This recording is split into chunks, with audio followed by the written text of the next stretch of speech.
if we get down to the nitty-gritty of practicalities, for a small business that doesn't have a lot of expertise, doesn't have a lot of budget, and is really looking at what to do, it comes down to what you said, Martin: humanize it, narrowcast it, get in front of it, actually be the face of your business as you would in person.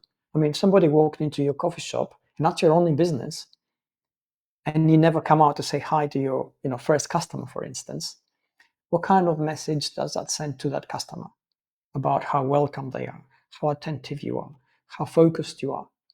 So the things which we do naturally, now we have to figure out how we do them digitally. How do you attract your local people? How do you encourage them? How do you reward them with your attention? How do you amplify what they say by actually engaging with them? Somebody says, I love your coffee. I've been to 2 coffee shops and, this is the best one I've tasted.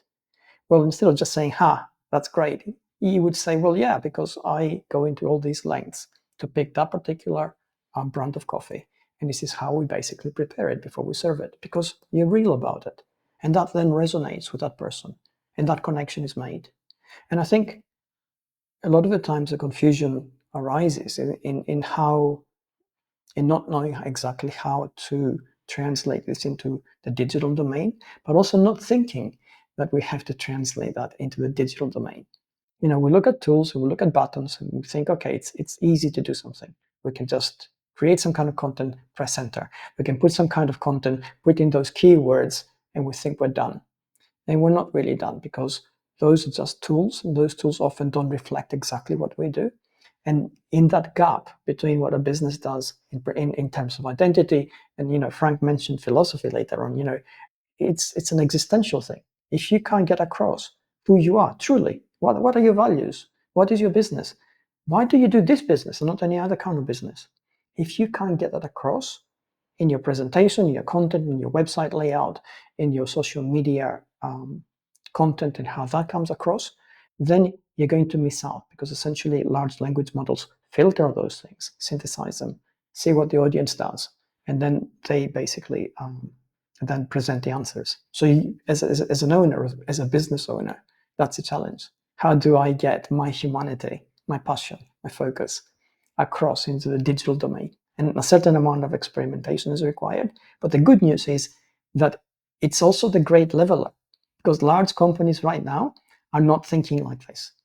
And in the past, they had the manpower to create deep content, to create link strategies, to obviously, because they're a brand, they're immediately trusted by search, and they would always come up on top.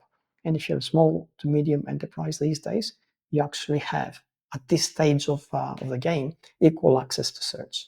But you got to get yourself out there. Okay, I got to jump in because I'm so excited about what you said. There's a new coffee shop, and I'm not going to call them out, but they know who they are because I'm sending it to them. And they didn't want to be on camera. And I thought of the next time I go in, I said, into the place, I'm going to say, now, when I come into the store, I want you to hide behind this area and don't come out and say hello.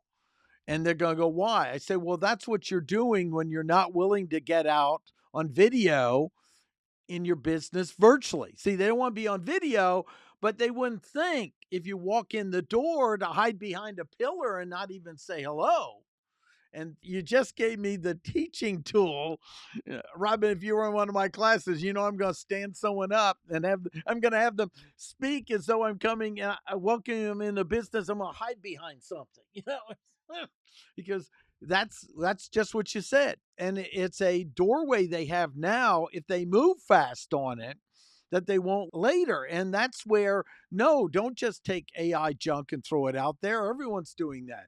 This is the time to maximize the things that are uncomfortable and make you feel vulnerable and put you out there. Your competition is reluctant to do as well. That's why embrace that now. That's my sermon. I'm sticking to it. Love it. I love it. It's really good.